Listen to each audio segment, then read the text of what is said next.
ഈശോ മിശിഹായ്ക്കും സ്തുതിയായിരിക്കട്ടെ. പ്രിയപ്പെട്ട കൂട്ടുകാർക്കായി ഇതാ ഗോഡ്സ് വേ വീണ്ടും വന്നു ചേർന്നിരിക്കുകയാണ്. ഞങ്ങളെ കണ്ടുകൊണ്ടിരിക്കുന്ന എല്ലാ ഞങ്ങളുടെ ഗോഡ്സ് വേ കുടുംബാംഗങ്ങൾക്കും ഒത്തിരി സ്നേഹത്തോടെ സ്വാഗതം ചെയ്യുന്നു ഗോഡ്സ് വേയിലേക്ക്. അതോടൊപ്പം തന്നെ ഇവിടേക്ക് കടന്നു വന്നിരിക്കുന്ന എല്ലാ കുഞ്ഞുമക്കളെയും ഒത്തിരി സ്നേഹത്തോടെ ഗോഡ്സ് വേയിലേക്ക് സ്വാഗതം ചെയ്യുന്നു. Price the Lord. ശക്തിയോടെ ഒന്ന് പറഞ്ഞേ price the Lord.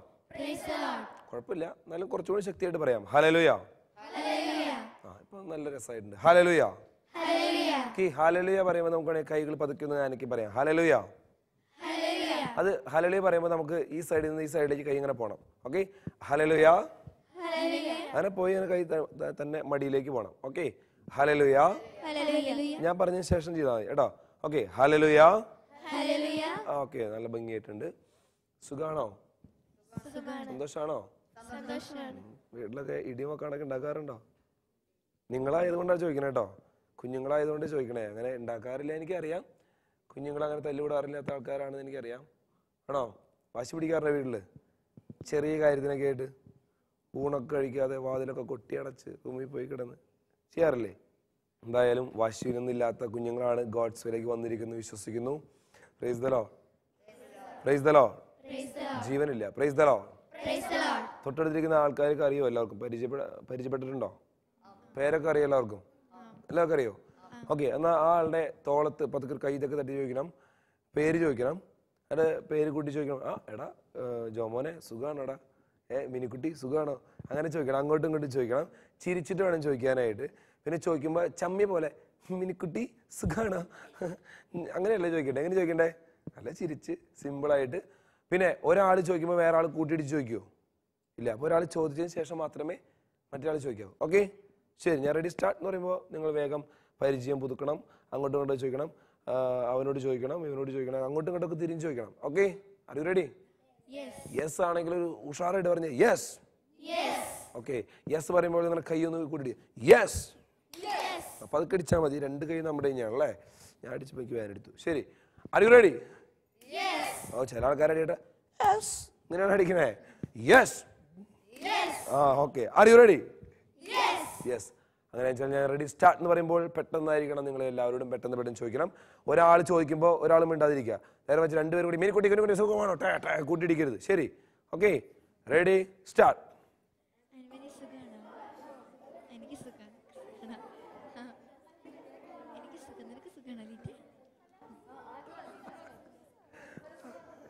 Okay okay okay okay okay എനിക്ക് ഭയങ്കര ഇഷ്ടമായത് ഒരു സംഭവമായിരുന്നു. ഇവനോട് ചോദിക്കുകയാണ്, എടാ ഇവന്റെ പേരെന്താ? പ്രിൻസ്. പ്രിൻസ് സുഖം. എത്ര കാലമാണ് നിന്നെ കണ്ടിട്ടാ അല്ലേ? വളരെ മനോഹരമായിട്ട് ചെയ്തു. നന്നായിരിക്കുന്നു കേട്ടോ. ഓക്കെ, നമുക്ക് ഗോഡ്സ് വേയുടെ പ്രത്യേകത എന്ന് പറയുന്നത് നമ്മൾ ചെറിയ പ്രാർത്ഥനയോട് കൂടിയാണ് ആരംഭിക്കാറ്. അപ്പോൾ നമുക്ക് പ്രാർത്ഥിക്കാം, നിവർന്നിരിക്കാം. ഇന്ന് ഏത് ആവശ്യത്തിന് വേണ്ടി പ്രാർത്ഥിക്കണം നിങ്ങൾക്ക് പറയാം? പഠനത്തിന് വേണ്ടി നമ്മൾ പ്രാർത്ഥിക്കാറുണ്ട്. പിന്നെ വേറെ എന്തെങ്കിലും? ഗോഡ്സ് വേക്ക് വേണ്ടി പ്രാർത്ഥിക്കാം. ശരി, നിവർന്നിരിക്കാം. കൈകളൊന്ന് നെഞ്ചോട് ചേർത്ത് വയ്ക്കാം. ഒരു നിമിഷം നമുക്ക് ഈ ഗോഡ്സ് വേ സമർപ്പിച്ച് പ്രാർത്ഥിക്കാം. ഗോഡ്സ് വേ കാണുന്ന ഒത്തിരി വ്യക്തികളുണ്ട്, കുഞ്ഞുങ്ങളുണ്ട്, കുടുംബങ്ങളുണ്ട്. അവരെയൊക്കെ നമുക്ക് ഈശോയ്ക്ക് സമർപ്പിച്ച് പ്രാർത്ഥിക്കാം. ഈ ഗോഡ്സ് വേ കാണുമ്പോൾ ഇതിലൂടെ നമ്മൾ അവർക്ക് നൽകുന്ന പാട്ടിലൂടെയും ഡാൻസിലൂടെയും ക്ലാസ്സിലൂടെയൊക്കെ ദൈവത്തെ മഹത്വപ്പെടുത്തുവാൻ മാത്രം ഉപയോഗിക്കുവാനായിട്ടുള്ള കൃപ നൽകണമെന്ന് പ്രാർത്ഥിക്കാം.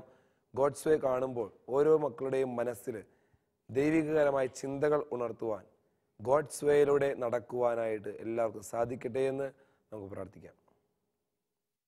കണ്ണുകൾ തുറക്കാം. Praise the Lord. ഓ, ശക്തി പോയി. Praise the Lord. Hallelujah. Hallelujah. ഞാൻ എന്തൊക്കെയോ പഠിപ്പിച്ചു വന്നിരുന്നു, പക്ഷെ ചിലർ മറന്നു പോകണത്. ഹല്ലേലൂയ. യെസ്. ഓക്കെ, അപ്പോൾ നമുക്ക് ഇന്നൊരു ഇംഗ്ലീഷ് പാട്ടാണ് പഠിക്കാൻ പോകുന്നത്. ഇംഗ്ലീഷ് നിങ്ങൾക്ക് എല്ലാവർക്കും വളരെ ഇഷ്ടപ്പെട്ട ഒരു വിഷയമാണെന്ന് എനിക്കറിയാം. എത്ര പേര് ഇംഗ്ലീഷ് മീഡിയത്തിൽ പഠിക്കുന്നുണ്ട്? Very good. കൈതാഴ്ത്താം. ഓ, എല്ലാവരും. 2 പേര് വെച്ച് ബാക്കി എല്ലാവരും. ഓക്കെ, ഈ പാട്ട് എങ്ങനെയാണ് നിങ്ങൾക്ക് കേട്ട് പരിചയമുണ്ടായിരിക്കും. My life is in you Lord. അറിയോ? അറിയാം? എങ്ങനെ അറിയാം? സ്കൂളിൽ പ്രയർ സോങ് ആയിട്ട് പാടുന്നുണ്ട്. യെസ്. ആക്ഷൻ കാണിക്കുന്നുണ്ടോ സ്കൂളിൽ? ഇല്ല. അപ്പൊ നമുക്കിത് ആക്ഷനോ കൂടി ചെയ്യാം. ഓക്കെ, ശരി. അപ്പൊ നമുക്ക് പാട്ടെല്ലാവർക്കും അറിയാം. ഓക്കെ, ഞാൻ പാടിത്തരാം. നമുക്ക് ഒരുമിച്ച് ചേർന്ന് പാടാം. Ready? My life is in you Lord, my strength is in you Lord, my hope is in you Lord, in U is in U. My life is in you Lord, my strength is in you, Lord, my hope is in you, Lord, in you is in you. I praise you with all of my life. I praise you with all of my strength, with all of my life, with all of my strength. All of my hope is in you. My life is in you, Lord, my strength is in you, Lord, my hope is in you, Lord, in you is in you. Okay, നന്നായി പാടി. ഈ പാട്ട് പാടുമ്പോൾ ഇങ്ങനെ ബലം പിടിച്ചിരിക്കുന്നു വേണ്ട, ചിരിച്ച മുഖമൊക്കെ ആയിട്ടിരിക്കാം കേട്ടോ. ചിരിച്ച മുഖമായിട്ടിരിക്കണം കേട്ടോ. അപ്പൊ നമുക്ക് ഒരു ആക്ഷനോട് കൂടി ഇത് ചെയ്യാം. ഞാൻ ആദ്യം കാണിച്ചു തരും, നിങ്ങൾ ഇരുന്നു കൊണ്ട് തന്നെ ആദ്യം ചെയ്യുന്നു. Okay? My life is in you, Lord, my strength is in you, Lord, my hope is in you, Lord, in you it's in you. Kaniyam.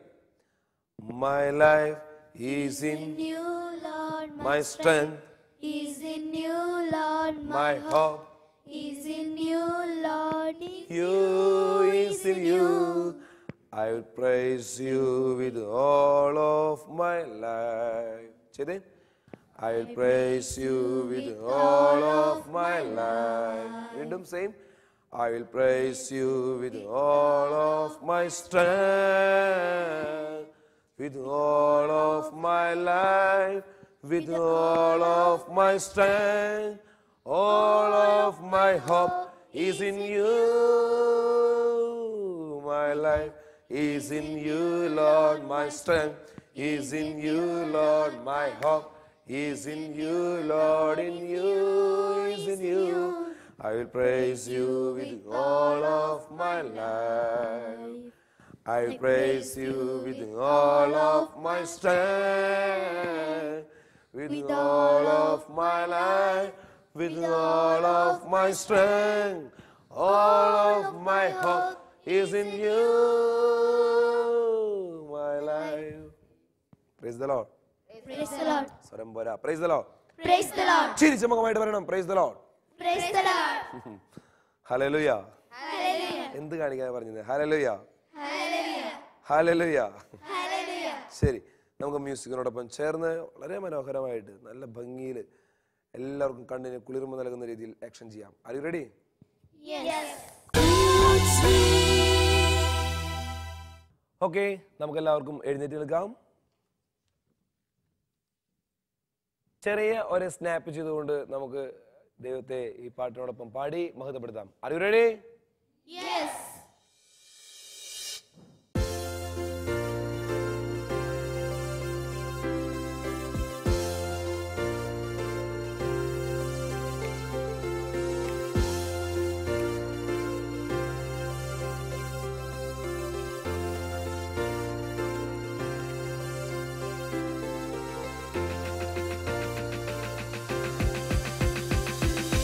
My life is in you, Lord, my strength is in you, Lord, my hope is in you, Lord, in you is in you.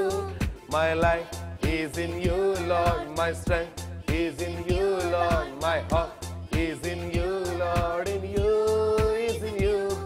I praise you with all of my life. I praise you with all of my strength, with all of my life, with all of my strength. All of my hope is in you. My life is in you, Lord, my strength is in you, Lord, my hope is in you, Lord, in you My life is in you, Lord. my strength, Is in you, Lord. my hope. Is in you, Lord. In you, is in you. I will praise you with all of my life. I will praise you with all of my strength, with all of my life, with all of my strength, all of my hope is in you. My life is in you, Lord. my strength, Is in you, Lord. my hope, Is in you, Lord. In you, is in you. my life. Is in you, Lord. My strength is in you, Lord. My hope Is is in you, Lord. In you, is in you. Hallelujah, hallelujah, hallelujah to the Lord.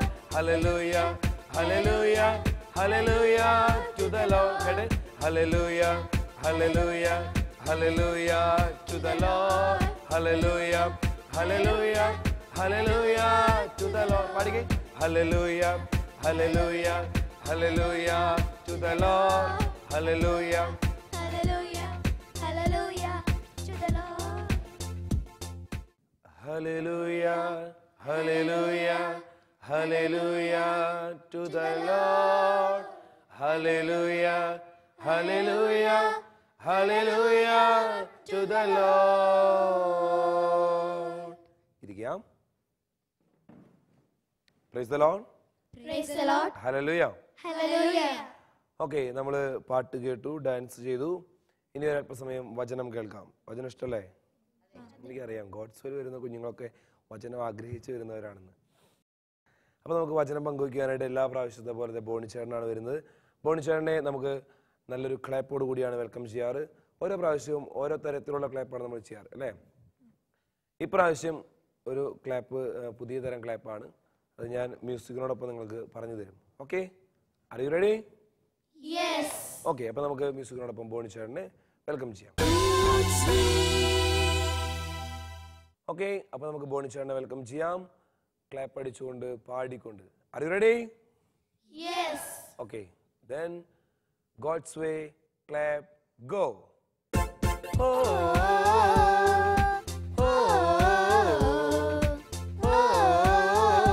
God's way.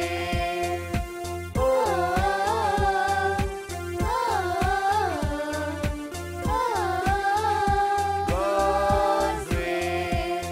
Welcome to God's way. പ്രിയപ്പെട്ട മക്കളെ, നിങ്ങൾ വളരെ നല്ലൊരു English പാട്ടാണ് പാടിയത്. എന്തായിരുന്നു ആ പാട്ടിന്റെ വരികൾ? My life Is in you, Lord. My strength is in you, Lord. My hope is in you, Lord. Is in you, is in you. കൊള്ളാം. ഇടയ്ക്ക് പാട്ടും വന്നു അല്ലേ? Is in U, is in U. നന്നായിരുന്നു. നിങ്ങൾ നന്നായിട്ട് പാടി. ജോജോ ചേട്ടൻ നന്നായിട്ട് അതിൻ്റെ ആക്ഷനും നിങ്ങളെ പഠിപ്പിച്ചു തന്നു. നല്ല അർത്ഥമുള്ള പാട്ടാണത് അല്ലേ? എന്താണ് ആ പാട്ടിൻ്റെ അർത്ഥം? മോള് പറയുന്നുണ്ടായിരുന്നല്ലോ, എൻ്റെ ജീവിതം നിന്നിലാണ്, എൻ്റെ ശക്തി, എൻ്റെ പ്രത്യാശയും നിന്നിലാണ്. എൻ്റെ ജീവിതവും നിന്നിലാണ്. ആരില്? ദൈവത്തിലാണ്. എൻ്റെ ശക്തിയും എൻ്റെ പ്രത്യാശയും ഈശോയിൽ തന്നെയാണ്. പ്രിയപ്പെട്ട മക്കളെ, ഇന്ന് ഈ ലോകത്തിൽ ആളുകൾക്ക് നിരാശയും ഭയവും ഉണ്ടാകാൻ കാരണം എന്താണ്? മോൻ പറയുന്നു ദൈവത്തിൽ വിശ്വാസം ഇല്ലാത്തതുകൊണ്ടാണ്. വേറെ? ദൈവഭക്തി ഇല്ലാത്തതുകൊണ്ടാണെന്ന് ഒരു മോൻ പറയുന്നു.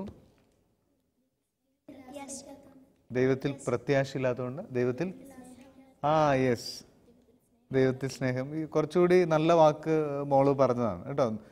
ദൈവത്തിലുള്ള ആശ്രയമില്ലാത്തതുകൊണ്ട്, ദൈവാശ്രയം ഇല്ലാത്തതുകൊണ്ടാണ് ഇന്ന് ലോകത്തിൽ ആളുകൾക്ക് നിരാശ വേഗത്തിലുണ്ടാകുന്നത് അല്ലേ? പെട്ടെന്ന് ഭയപ്പെട്ടു പോകുന്നു. ദൈവത്തിൽ ആശ്രയിക്കുന്നവർക്ക് നിരാശ ഉണ്ടാവുമോ? ഒരിക്കലും ഉണ്ടാവില്ല അല്ലേ? അതുകൊണ്ടാണ് ചില ആൾക്കാർ എന്തിലൊക്കെയാണ് ആശ്രയിക്കുന്നത്?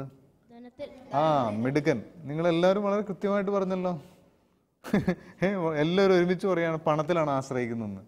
ലോകത്തിന്റെ ഒരു പോക്ക് അങ്ങനെയാണെന്ന് നിങ്ങൾക്ക് തോന്നി തുടങ്ങി അല്ലേ? ആണോ? നിങ്ങൾ അങ്ങനെയാണോ? ഒരിക്കലും അല്ല. നിങ്ങളുടെ ആശ്രയം ആരിലാണ്? സത്യത്തില് ലോകത്തിലുള്ള മനുഷ്യർ ധനത്തിൽ ആശ്രയിക്കുന്നു അല്ലേ? പണത്തിൽ ആശ്രയിക്കുന്നു, ചിലർ അവരുടെ ആരോഗ്യത്തിൽ ആശ്രയിക്കുന്നു, ചില ആൾക്കാർ സ്ഥാനമാനങ്ങളിൽ ആശ്രയിക്കുന്നു. ഇതെല്ലാം എപ്പോൾ വേണമെങ്കിലും നഷ്ടപ്പെടാം അല്ലേ? അതുകൊണ്ടാണ് മനുഷ്യർക്ക് നിരാശ വരുന്നത്. ബൈബിളിൽ സുഭാഷിതങ്ങളുടെ പുസ്തകത്തിൽ 11:28 ഒരു വാക്യം പറയുന്നുണ്ട്. നമുക്കത് വായിച്ചു കേൾക്കാം. ധനത്തെ ആശ്രയിക്കുന്നവൻ കൊഴിഞ്ഞു വീഴും, നീതിമാൻ പച്ചില പോലെ തഴയ്ക്കും. നമ്മൾ വായിച്ചു കേട്ടു, ധനത്തിലുള്ള ശ്രദ്ധ അല്ലെങ്കിൽ ധനത്തിൽ ശ്രദ്ധിക്കുന്ന ആള് കൊഴിഞ്ഞു വീഴും, നീതിമാൻ പച്ചില പോലെ തഴച്ചു വളരും. നീതിമാൻ എന്ന് ഉദ്ദേശിക്കുന്ന ആരെയാ? ദൈവത്തിൽ ആശ്രയിക്കുന്നവരെ. അപ്പോൾ തീർച്ചയായിട്ടും പണത്തിലാണ് ആശ്രയിക്കുന്നതെങ്കിൽ നമുക്ക് നിരാശയും ദുഃഖവും മാത്രമേ ഉണ്ടാവുള്ളൂ. എനിക്ക് അറിയാവുന്ന എൻ്റെ ഒരു സുഹൃത്തുണ്ട്. അദ്ദേഹത്തിനും ഭാര്യയ്ക്കും കൂടി ഒരു മാസം 70,000 രൂപ സാലറി ഉണ്ട്, 2 പേർക്കും കൂടി. പക്ഷേ പല കാര്യങ്ങൾക്ക് വേണ്ടിയും ചിലവഴിച്ച് അവസാനം ഒന്നും ഉണ്ടാവില്ല.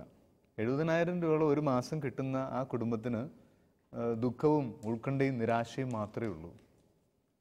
എന്നാൽ അതേസമയം തന്നെ എനിക്കറിയാം, ഒരു മാസം 7,000 രൂപ 8,000 രൂപയും മാത്രം കിട്ടുന്ന ചില കുടുംബങ്ങളുണ്ട്.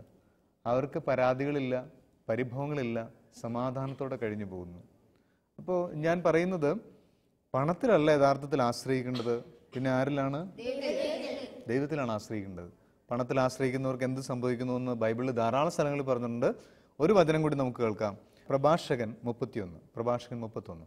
ധനത്തിലുള്ള അതിശ്രദ്ധ ആരോഗ്യം നശിപ്പിക്കുകയും അതേക്കുറിച്ചുള്ള ഉത്കണ്ഠ ഉറക്കമില്ലാതാക്കുകയും ചെയ്യുന്നു. പ്രഭാഷകൻ 31:1 എന്താണ് അവിടെ പറയുന്നത്? ധനത്തിലുള്ള അതിശ്രദ്ധ ആരോഗ്യം നശിപ്പിക്കും അല്ലേ? എപ്പോഴും പൈസ പൈസ പൈസ എന്ന് മാത്രം വിചാരിച്ചുകൊണ്ടിരുന്നാൽ ആരോഗ്യം ഉണ്ടാവില്ല അല്ലേ? പിന്നെന്താണ് പറയുന്നത്? അതേക്കുറിച്ചുള്ള ഉത്കണ്ഠ ഉറക്കമില്ലാതാക്കുകയും ചെയ്യുന്നു. അതേക്കുറിച്ച് ഉത്കണ്ഠപ്പെട്ടിരിക്കുന്നവർക്ക് ഉറക്കമുണ്ടോ? ഉറങ്ങാൻ പറ്റില്ല അല്ലേ? നമ്മൾ കേട്ടില്ലേ, ചില ആൾക്കാർക്ക് ധാരാളം പൈസ ഉണ്ട്, പക്ഷെ ഉറങ്ങാൻ പറ്റുന്നില്ല. വലിയ മാളികയാണ്, AC റൂമാണ്, നല്ല ബെഡാണ്, പക്ഷെ ഉറക്കമില്ലെങ്കിൽ എന്തെങ്കിലും കാര്യമുണ്ടോ? അപ്പൊ മക്കൾ ഈ കുഞ്ഞുനാൾ തന്നെ ഓർത്തുകൊള്ളുക, പൈസയല്ല പ്രധാനം. യഥാർത്ഥത്തിൽ ആരാണ് പ്രധാനം? ദൈവവും ദൈവത്തിലുള്ള ആശ്രയത്വമാണ് പ്രധാനം. പൗലോ കൊയ്ലോയുടെ ഒരു പുസ്തകത്തിൽ വളരെ സുന്ദരമായിട്ടുള്ള ഒരു ചിന്തയുണ്ട്. അദ്ദേഹം ഇങ്ങനെയാണ് പറയുന്നത്: മനുഷ്യർ കുഞ്ഞായിരിക്കുമ്പോൾ വലുതാകാൻ ആഗ്രഹിക്കുന്നു. എന്താണ്? മനുഷ്യർ കുഞ്ഞായിരിക്കും. നിങ്ങൾ അങ്ങനെയല്ലേ വിചാരിക്കുന്നത്? എങ്ങനെയെങ്കിലും ഒന്ന് വലുതാവണം അല്ലേ? അപ്പയെ പോലെ ആവണം, അമ്മയെ പോലെ ആവണം, ടീച്ചറിനെ പോലെ ആവണം, അതാണ് ആഗ്രഹിക്കുന്നത്. പൗലോ കൊയ്ലോ പറയുന്നതാണ്, കുഞ്ഞായിരിക്കുമ്പോൾ വലുതാകാൻ ആഗ്രഹിക്കുന്നു, വലുതായി കഴിയുമ്പോൾ നഷ്ടപ്പെട്ട ബാല്യങ്ങളെ ഓർത്ത് ദുഃഖിക്കുന്നു. ഇനി വീണ്ടും കുറച്ചുകൂടി കൂട്ടിച്ചേർത്താൽ എങ്ങനെയാണ്? ആരോഗ്യം നഷ്ടപ്പെടുത്തിക്കൊണ്ട് പണം സമ്പാദിക്കുന്നു. പിന്നെന്താണ്? പണം ചെലവഴിച്ചുകൊണ്ട് ആരോഗ്യം തിരിച്ചു പിടിക്കാൻ ശ്രമിക്കുന്നു. അപ്പോൾ വൈകിപ്പോയിട്ടുണ്ടാവും അല്ലെ? ആരോഗ്യം നശിപ്പിച്ചുകൊണ്ട് ചില ആൾക്കാർ പണം ഉണ്ടാക്കുന്നു. ഉറക്കമില്ല, റെസ്റ്റില്ല, ഇങ്ങനെ ഓടുകയാണ് പണത്തിന് വേണ്ടിയിട്ട്. കുറെ കഴിയുമ്പോൾ ആരോഗ്യം പോയി കഴിയുമ്പോൾ അത് കൊടുത്തിട്ട് ആരോഗ്യം തിരിച്ചു പിടിക്കാൻ ശ്രമിക്കും. കിട്ടുമോ? ഇല്ല. ഒരിക്കലും മരിക്കില്ല എന്ന മട്ടിൽ ഇവിടെ വലിയ വലിയ സ്ഥാപനങ്ങളും മണിമാളികളും ഒക്കെ കെട്ടിപ്പോക്കുന്നു. വലിയ വീട്, ഒരിക്കലും മരിക്കില്ല എന്നുള്ള തരത്തിലാണ്. അവരിവിടെ ജീവിതകാലം മുഴുവൻ ഇവിടെ തന്നെ ഉണ്ടാവും എന്നുള്ളതാണ്. പക്ഷേ അവസാനം ഒന്നും കൊണ്ടുപോകാതെ മരിക്കുന്നു. അപ്പൊ ഇത് ഭയങ്കരമായി ചിന്തിക്കേണ്ട ഒരു കാര്യമാണ്. നമ്മൾ യഥാർത്ഥത്തിൽ ആശ്രയിക്കേണ്ടത് ആരിലാണ്? ദൈവത്തിലാണ് ആശ്രയിക്കേണ്ടത്. പണ്ട് യഹൂദര് എപ്പോഴും ഉപയോഗിച്ചിരുന്ന ഒരു ഹീബ്രു പദം ഉണ്ടായിരുന്നു പറയുന്നത്, ബദാഹ് എന്ന് പറയുന്ന ഒരു പദം. അവരിടയ്ക്ക് പറയും ബദാഹ്. അതിന്റെ അർത്ഥം ദൈവത്തിലുള്ള ഏക ആശ്രയം. എന്താണ് അതിന്റെ അർത്ഥം? ഏക ആശ്രയം. ദൈവത്തിൽ മാത്രമേ ആശ്രയമുള്ളൂ എന്നാണ് അവര് മറ്റുള്ളവരോട് പറഞ്ഞുകൊണ്ടിരുന്നത്. പ്രിയപ്പെട്ട മക്കളെ, ഈ എപ്പിസോഡിലൂടെ ഈശോ നമ്മളോട് സംസാരിക്കുന്നത്, എത്രമാത്രം വലിയ പൈസ ഉണ്ടായാലും, വലിയ ഡിഗ്രി ഉണ്ടായാലും, വലിയ ജോലി ഉണ്ടായാലും ദൈവത്തിൽ ആശ്രയമില്ലെങ്കിൽ ചിലപ്പോൾ കരയേണ്ടി വന്നേക്കാം, ദുഃഖിക്കേണ്ടി വന്നേക്കാം. ജോൺ പവൽ എന്ന് പറയുന്ന വളരെ ശ്രദ്ധേയനായ ഒരു എഴുത്തുകാരനുണ്ട്. അദ്ദേഹം ഒരിക്കൽ ഒരു സ്കൂൾ വിസിറ്റ് ചെയ്യാനായിട്ട് പോയി. അപ്പോൾ ആ സ്കൂളിൽ ചെന്ന് ഓരോ ക്ലാസ് റൂംസിലും അദ്ദേഹം കയറി കുട്ടികളെ കണ്ട് സംസാരിച്ചു. ഒരു ക്ലാസ് റൂമിൽ ചെന്നപ്പോൾ അദ്ദേഹം ചോദിച്ചു, മക്കളെ, മനുഷ്യന്റെ ജീവിതത്തിൽ ഉണ്ടാകാൻ സാധ്യതയുള്ള ഏറ്റവും വലിയ ദുരന്തം എന്താണ്? ചോദ്യം ചോദിക്കുകയാണ് കുട്ടികളോട്, നിങ്ങളെപ്പോലത്തെ കുട്ടികളോട് ചോദിക്കുകയാണ്, മക്കളെ, മനുഷ്യരുടെ ജീവിതത്തിൽ ഉണ്ടാകാൻ സാധ്യതയുള്ള ഏറ്റവും വലിയ ദുരന്തം എന്താണ്? അതിന് ഉത്തരവും പറയണം, അതിന് സഹായകമായ ഒരു കഥയും നിങ്ങൾ പറയണം എന്ന് കുട്ടികളോട് പറഞ്ഞു.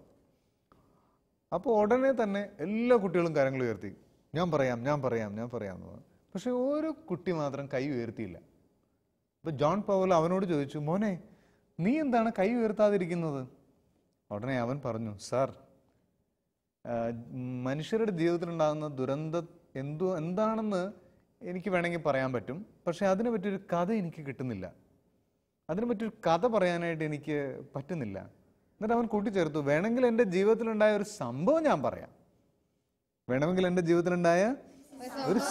ഞാൻ പറയാം, അപ്പോൾ ജോൺ പൗൽ പറഞ്ഞു, മോനെന്നാ ആ സംഭവം എന്താണെന്ന് പറ.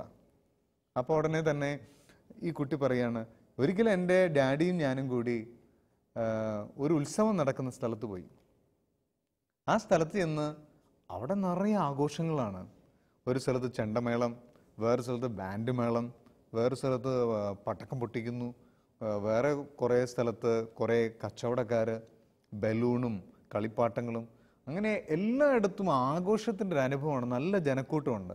ഞാനിതെല്ലാം കണ്ടുകൊണ്ട് ഡാഡിയുടെ കൈ പിടിച്ച് ഇങ്ങനെ നടന്ന് പെട്ടെന്ന് ഡാഡിയുടെ കയ്യിൽ നിന്ന് എൻ്റെ കൈ വിട്ടുപോയി.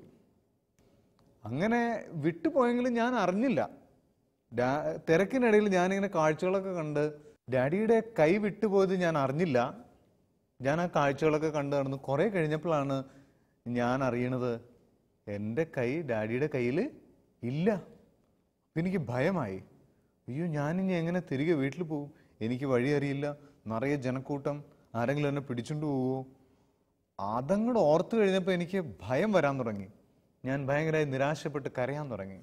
അലമുറയിട്ട് ഞാൻ കരഞ്ഞു. കാരണം എൻ്റെ ഡാഡി എനിക്ക് നഷ്ടപ്പെട്ടിരിക്കുന്നു, എനിക്ക് കാണാൻ പറ്റുന്നില്ല ഡാഡിയെ. അപ്പം എൻ്റെ ഡാഡി എന്നെ അന്വേഷിക്കുന്നുണ്ടായിരുന്നു. ഞാൻ കരയുന്നത് കണ്ട് അവിടെ നിന്ന് ഒരു ചേട്ടൻ എന്നോട് ചോദിച്ചു, മോൻ എന്തു പറ്റി? അപ്പം ഞാൻ പറഞ്ഞു, എനിക്ക് ഡാഡിയെ നഷ്ടപ്പെട്ടു പോയി. പിന്നെ ആ ചേട്ടൻ എന്നെ ഹെൽപ്പ് ചെയ്ത് കുറേ കഴിഞ്ഞപ്പോൾ ഞാൻ ഡാഡിയുടെ കൈകളിലെത്തി. അപ്പോഴെനിക്കുണ്ടായ സന്തോഷം പറഞ്ഞറിയിക്കാൻ പറ്റില്ല. പക്ഷെ അതിനു മുമ്പ് ഞാൻ അനുഭവിച്ച വേദന. എന്നിട്ട് അവൻ പറഞ്ഞു, ഒരു മനുഷ്യന് ഉണ്ടാകാൻ സാധ്യതയുള്ള ഏറ്റവും വലിയ ദുരന്തം അയാൾ ആശ്രയിക്കുന്ന ആളുടെ കൈ വിട്ടുപോകുമ്പോഴുള്ള വിഷമമാണ്. ഉടനെ ജോൺ പൗൽ പറഞ്ഞു, മോനെ നീ പറഞ്ഞാണ് ഏറ്റവും നല്ല സുന്ദരമായ കഥ, അല്ലെങ്കിൽ നിന്റെ അനുഭവമാണ് ഈ പ്രശ്നത്തിന് ഏറ്റവും വലിയ യോജിക്കുന്ന കഥയെന്ന് പറയുന്നത്. എന്നിട്ട് മക്കളോടെല്ലാം ജോൺ പൗൽ പറഞ്ഞു, കുഞ്ഞുങ്ങളെ, ലോകത്തിൽ ഒരു മനുഷ്യനുണ്ടാകാൻ സാധ്യതയുള്ള ഏറ്റവും വലിയ ദുരന്തം അയാൾ ദൈവത്തിൽ നിന്ന് അകന്നു പോകുന്നതാണ്, അല്ലെങ്കിൽ ദൈവാശ്രയം നഷ്ടപ്പെടുന്നതാണ് ഏറ്റവും വലിയ ദുരന്തം. കുഞ്ഞുങ്ങളെ, എനിക്ക് നിങ്ങളോട് പറയാനുള്ളത്, ഒരിക്കലും ദൈവത്തിലുള്ള ആശ്രയം വിട്ടുകളയരുത്. ദൈവാശ്രയം നഷ്ടപ്പെട്ടാൽ അന്ന് നിങ്ങളുടെ ദുരന്തം ആരംഭിച്ചു. ധനത്തിലോ, നിങ്ങളുടെ ഡിഗ്രിയിലോ, നിങ്ങളുടെ വീടിൻ്റെ മഹിമയിലോ, പാരമ്പര്യത്തിലോ ഒക്കെ നിങ്ങൾ ആശ്രയിച്ചു തുടങ്ങിയാൽ അന്ന് നിങ്ങളുടെ ദുരന്തം തുടങ്ങി. ദൈവാശ്രയാണ് ഏറ്റവും വലുത്. ദൈവത്തിൽ ആശ്രയിക്കുക, വേറെ ഒന്നിനെയും ഭയപ്പെടേണ്ട കാര്യമില്ല. ദൈവം എല്ലാം മനുഷ്യർക്ക് നൽകിയിട്ടുണ്ട്. ദൈവം മനുഷ്യനെ സൃഷ്ടിക്കുമ്പോൾ തന്നെ ഒരു കാര്യം പറയുന്നുണ്ട്. നമുക്കത് ബൈബിളിൽ വായിച്ചു കേൾക്കാം. ഉൽപ്പത്തി 1-ാം അധ്യായം 28-ാമത്തെ വാക്യം. ദൈവം അവരെ ഇങ്ങനെ അനുഗ്രഹിച്ചു. ദൈവം മനുഷ്യരെ അനുഗ്രഹിക്കുകയാണ്, ലോകത്തിലുള്ള മുഴുവൻ മനുഷ്യരെ അനുഗ്രഹിക്കുകയാണ്. നമുക്ക് കേൾക്കാം. സന്താന പുഷ്ടിയുള്ളവരായി പെരുകുവിൻ, ഭൂമിയിൽ നിറഞ്ഞ് അതിനെ കീഴടക്കുവിൻ. കടലിലെ മത്സ്യങ്ങളുടെയും ആകാശത്തിലെ പറവകളുടെയും ഭൂമിയിൽ ചരിക്കുന്ന സകല ജീവികളുടെയും മേൽ നിങ്ങൾക്ക് ആധിപത്യം ഉണ്ടായിരിക്കട്ടെ. പ്രിയപ്പെട്ട മക്കളെ, ഒന്ന് ശ്രദ്ധിച്ചേ. ലോകത്തിലുള്ള സകലതിനെയും മനുഷ്യന്റെ കൺട്രോളിലേക്ക് ദൈവം കൊടുക്കുകയാണ്, അല്ലെ? എല്ലാത്തിൻ്റെയും ഉള്ള അധികാരം ആർക്കാ കൊടുത്തിരിക്കുന്നത്? മനുഷ്യൻ. എന്നിട്ട് ആ മനുഷ്യനാണ് ഭയപ്പെടുന്നത്. ജീവിതത്തിലെ ചില പ്രശ്നങ്ങളുടെ മുമ്പിൽ ആ മനുഷ്യനാണ് നിരാശപ്പെടുന്നത്. എന്തുകൊണ്ടാ? മനുഷ്യർക്ക് ഈ ബോധ്യം ഇല്ല. ബോധ്യം ഇല്ലാത്തതുകൊണ്ടാ? ദൈവത്തിൽ നിന്ന് അകന്നു പോയത് കൊണ്ട്. മനസ്സിലാവുന്നുണ്ടോ? ദൈവത്തോട് ചേർന്ന് നിൽക്കുന്നവർക്ക് ഈ ബോധ്യമുണ്ട്, എല്ലാം ദൈവം എന്നെ ഏൽപ്പിച്ചിരിക്കുക, പിന്നെ ഞാനെന്തിനാ ഭയപ്പെടുന്നത്? ചില ആൾക്കാർ ജീവിതത്തിൽ പ്രശ്നങ്ങൾ വരുമ്പോൾ ഭയപ്പെട്ട് നിരാശപ്പെട്ട് ദൈവത്തിൻ്റെ സന്നിധിയിലല്ല പോകുന്നത്, വേറെ എവിടെയെങ്കിലുമൊക്കെ പോകും. വേറെ എവിടെയൊക്കെ പോകും? ചിലർ പ്രശ്നങ്ങൾ വെച്ച് നോക്കാൻ പോവും, അല്ലേ? ചിലർ മന്ത്രവാദത്തിൻ്റെ പിന്നാലെ പോവും. നോക്കൂ, എന്തുമാത്രം വിഡ്ഢിത്തമാണ് മനുഷ്യൻ കാണിക്കുന്നത്. കുഞ്ഞുനാളിൽ തന്നെ നിങ്ങളുടെ ഹൃദയങ്ങളിൽ ദൈവം ഓർമ്മിപ്പിക്കുന്നു, എന്തെല്ലാം പ്രശ്നങ്ങൾ വന്നാലും അതിൻ്റെ പരിഹാരം ആരുടെ അടുത്തുണ്ട്? വേറെ ഒരിടത്തും പോകണ്ട. ബൈബിളിൽ വളരെ സുന്ദരമായിട്ട് പറയുന്നുണ്ട്, ദൈവത്തെ വിട്ട് വേറെ എവിടെയെങ്കിലും പോകുന്നവൻ വിഡ്ഢിയാണ്. അതെവിടെയാണ്? നമുക്ക് കേൾക്കാം. ജെറമിയ പ്രവാചന പുസ്തകം 17-ാം അധ്യായം 5 മുതലുള്ള വാക്യങ്ങൾ. ജെറമിയ 17. കർത്താവ് അരുളി ചെയ്യുന്നു, മനുഷ്യനെ ആശ്രയിക്കുകയും ശരീരശക്തി അവലംബമാക്കുകയും ചെയ്ത് കർത്താവിൽ നിന്ന് ഹൃദയം തിരിക്കുന്നവൻ ശബ്ദൻ. നോക്കൂ, മനുഷ്യന്റെ ശക്തിയിലും മനുഷ്യന്റെ കഴിവിലും ആശ്രയിക്കുന്നവൻ എന്താണെന്ന് പറയുന്നത്? ശബ്ദൻ. അവൻ ശപിക്കപ്പെട്ടവനാണ്, അവൻ ഒന്നിനും കൊള്ളില്ലെന്ന് അതിൻ്റെ അർത്ഥം. അപ്പോൾ ഓർത്തുകൊള്ളുക, മനുഷ്യരുടെ ശക്തിയിലോ മനുഷ്യരുടെ കഴിവിലോ അല്ല ആശ്രയിക്കേണ്ടത്. പിന്നെ ആരിലാണ്? ദൈവത്തിലാണ് നമ്മൾ എപ്പോഴും ആശ്രയിക്കുന്നത്. ഇനി വേറെ ചില കൂട്ടരുണ്ട്, രണ്ടു പേരിലും ആശ്രയിക്കും. പാതി ദൈവത്തിലും പാതി പിശാചിലും, അല്ലേ? രണ്ട് വെള്ളത്തെ കാലിയോട്ടുന്ന ആൾക്കാരെന്ന് പറയുന്നത്. അത് ഈശോ വളരെ വ്യക്തമായിട്ട് പറയുന്നുണ്ട്, അങ്ങനെ ചെയ്യരുത്. അതെവിടെയാണ്? മത്തായിയുടെ സുവിശേഷം 6-ാം അധ്യായം 24-ാമത്തെ വാക്യം. രണ്ട് യജമാന്മാരെ സ്നേഹിക്കാൻ ആർക്കും സാധിക്കുകയില്ല. ഒന്നെങ്കിൽ ഒരുവനെ ദേഷിക്കുകയും അപരനെ സ്നേഹിക്കുകയും ചെയ്യും, അല്ലെങ്കിൽ ഒരുവനെ ബഹുമാനിക്കുകയും അപരനെ നിന്ദിക്കുകയും ചെയ്യും. ദൈവത്തെയും മമ്മോനെയും സേവിക്കാൻ നിങ്ങൾക്ക് സാധിക്കുകയില്ല. കണ്ടോ, ഈശോ പറയാണ്, രണ്ട് യജമാനന്മാരെ സേവിക്കാൻ ആർക്കെങ്കിലും പറ്റുമോ? പറ്റില്ല. രണ്ട് യജമാനന്മാരെ അയാൾ സേവിക്കുന്നു എന്ന് പറഞ്ഞാൽ അയാൾ കള്ളം പറയാ. രണ്ടുപേരെ അയാൾ സേവിക്കുന്നില്ല. ഒന്നെങ്കിൽ ദൈവത്തെ അല്ലെങ്കിൽ പിശാചിനെ. അപ്പൊ രണ്ടിടത്തും കാല് ചവിട്ടുന്നവർ രണ്ടിടത്തും ഇല്ല. അങ്ങനെ വെഡ്ഡികളായി തീരരുത് മക്കള്, കേട്ടോ. പരീക്ഷ വരുമ്പോൾ അല്ലെങ്കിൽ പ്രശ്നങ്ങൾ വരുമ്പോൾ പള്ളിയിൽ പോവും, അല്ലാത്ത സമയത്ത് പള്ളിയില്ല, പ്രാർത്ഥനയില്ല. അപ്പോൾ നമ്മൾ രണ്ടിടത്തും നിൽക്കുന്നതിന് തുല്യമാണ്. അങ്ങനെ ആകരുത്, കേട്ടോ. ഈശോ വളരെ വ്യക്തമായിട്ട് പറയുന്നു, ആദ്യം നിങ്ങൾ അവിടുത്തെ രാജ്യവും നീതിയാണ് അന്വേഷിക്കേണ്ടത്. ആ വചനം കൂടി കേട്ടിട്ട് നമുക്ക് പ്രാർത്ഥിക്കാം. മത്തായി 6:33. നിങ്ങൾ ആദ്യം അവിടുത്തെ രാജ്യവും അവിടുത്തെ നീതിയും അന്വേഷിക്കുക, അതോടൊപ്പം മറ്റുള്ളവയെല്ലാം നിങ്ങൾക്ക് ലഭിക്കും. നോക്കൂ, ഈ വചനം കർത്താവ് പറയാണ്, നിങ്ങൾ ആദ്യം അവിടുത്തെ രാജ്യവും നീതിയുമാണ് അന്വേഷിക്കേണ്ടത്. എന്താണ് അന്വേഷിക്കേണ്ടത്? അതോടൊപ്പം ബാക്കിയുള്ളതെല്ലാം നിങ്ങൾക്ക് ലഭിച്ചുകൊള്ളും. അപ്പോൾ പ്രിയപ്പെട്ട മക്കളെ, ആദ്യം ദൈവത്തിലുള്ള ആശ്രയമാണ് വേണ്ടത്, ബാക്കിയെല്ലാം ദൈവം നമുക്ക് തന്നുകൊള്ളും. ഒരു സന്യാസി ശിഷ്യന്മാരോട് എല്ലാ ദിവസവും പറയുന്ന ഒരു കാര്യം ഉണ്ടായിരുന്നു, നിങ്ങൾ ലോകത്തിൽ ജീവിക്കുക. എന്താ പറയുന്നത്? നിങ്ങൾ ലോകത്തിൽ ജീവിക്കുക. ഒരു കൈ ദൈവത്തിന്റെ കരങ്ങളിൽ പിടിക്കുക, മറ്റേ കൈ കൊണ്ട് ജോലി ചെയ്യുക. എന്താണ്? ലോകത്തിൽ ജീവിക്കുക, ഒരു കൈ ദൈവത്തിന്റെ കയ്യിൽ പിടിക്കുക, മറ്റേ കൈ കൊണ്ട്. എന്നിട്ട് ജോലി കഴിഞ്ഞു കഴിയുമ്പോൾ രണ്ട് കൈയും കൂടി ദൈവത്തിന്റെ കാലെ പിടിച്ചേക്കുക, ദൈവത്തിന്റെ കാലെ പിടിച്ചേക്കുക. കണ്ടോ, എത്ര സുന്ദരമാണ് ഈ ചിന്ത, അല്ലെ? ലോകത്തിൽ ജീവിക്കുക, ഒരു കൈ എപ്പോഴും എവിടെ ഉണ്ടാവണം? മറ്റേ കൈ എന്ത് ചെയ്യണം? അപ്പൊ പണി എടുക്കരുതൊന്നുമില്ല, അല്ലേ? വെറുതെ ഇരിക്കണമെന്നില്ല. ഒരു കൈ ദൈവത്തിൽ പിടിക്കണം, മറ്റേ കൈ കൊണ്ട് ജോലി ചെയ്യണം. പണി തീർന്നു കഴിയുമ്പോഴോ രണ്ട് കൈയും കൂടി ദൈവത്തിന്റെ കാലെ വീണേക്കുക. അപ്പോൾ ജീവിതം സുന്ദരമായി. ഇതാണ് ദൈവാശ്രയം. ഈ ദൈവാശ്രയം മക്കൾക്ക് എല്ലാവർക്കും കുഞ്ഞുനാളുകളിൽ ഉണ്ടാകട്ടെ. പ്രശ്നങ്ങൾ വരുമ്പോൾ തളർന്നു പോകരുത്, ദൈവത്തിൽ ആശ്രയിക്കുക. നമ്മളെ കണ്ടുകൊണ്ടിരിക്കുന്ന ഷാലോൺ ടിവിയുടെ പ്രേക്ഷകരായ കൂട്ടുകാർക്കെല്ലാം ദൈവാശ്രയത്തിൽ വളരാൻ കഴിയട്ടെ എന്ന് നമുക്ക് ഒരുമിച്ച് പ്രാർത്ഥിക്കാം. ഒരു നിമിഷം കണ്ണുകളടയ്ക്കാം. കണ്ണുകളടച്ച് കരങ്ങൾ നെഞ്ചോട് ചേർത്ത്, എൻ്റെ ജീവനും ശക്തിയും പ്രത്യാശയും എല്ലാം, എൻ്റെ ജീവിതവും എല്ലാം എൻ്റെ ഈശോയാണെന്ന് നമുക്ക് ചേർന്ന് പ്രാർത്ഥിക്കാം. എൻ്റെ ജീവിതം മുഴുവൻ, ജീവിതകാലം മുഴുവൻ പൂർണ്ണ മനസ്സോടെ, പൂർണ്ണ ആത്മാവോടെ, പൂർണ്ണ ശക്തിയോടെ ഞാൻ അങ്ങയെ മഹത്വപ്പെടുത്തുമെന്ന് നമുക്ക് മനസ്സ് ഒരു ഉറച്ച തീരുമാനമെടുക്കാം. ഈശോയോട് അതിനായിട്ട് നമുക്ക് പ്രാർത്ഥിക്കാം. അവിടുത്തെ ആത്മാവിനെ അയച്ചുകൊണ്ട് ലോക സുഖഭോഗങ്ങളിൽ പോയി പെട്ടുപോകാതെ ഈശോയുടെ കയ്യിൽ ഒരു കൈ പിടിച്ച് മറ്റേ കൈ കൊണ്ട് ജോലി ചെയ്യുവാനായിട്ട്, അവസാനം അങ്ങയുടെ തൃപ്പാദത്തിൽ ഇരു കൈകളും ചേർത്ത് വെച്ച് പ്രാർത്ഥിക്കുവാനായിട്ട് അങ്ങ് ഞങ്ങളെ ഒരുക്കണമേ എന്ന് നമുക്ക് പ്രാർത്ഥിക്കാം. I will praise you with all of my life. I will praise you with all of my strength, with all of my life, with all of my strength. All of my hope is in you.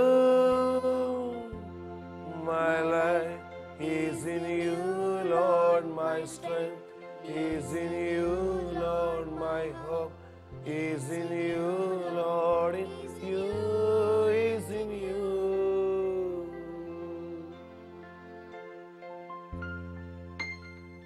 Shalom ടിവിയിലൂടെ ഞങ്ങളെ കണ്ടുകൊണ്ടിരിക്കുന്ന പ്രിയപ്പെട്ട കൂട്ടുകാരെ, സന്യാസി ശിഷ്യന്മാരോട് പറഞ്ഞ സംഭവം കേട്ടു നിങ്ങൾ ഓരോരുത്തരും.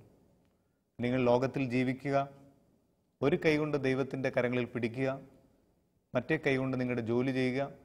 ജോലി ചെയ്തതിന് ശേഷം 2 കരങ്ങളും ദൈവത്തിൻ്റെ പാദങ്ങളിൽ സമർപ്പിക്കുക. ഇതാണ് ദൈവാശ്രയം. ഇപ്രകാരം ദൈവത്തിൽ ആശ്രയിച്ച് ജീവിതത്തിൽ വിജയിക്കാൻ കൂട്ടുകാർക്ക് എല്ലാവർക്കും കഴിയട്ടെ. അടുത്ത ഗോഡ്സ് വേയിൽ കാണും വരെ ഏവർക്കും ഹൃദയം നിറയെ നന്ദി. ഈശോ മിശിഹായ്ക്കും സ്തുതിയായിരിക്കട്ടെ.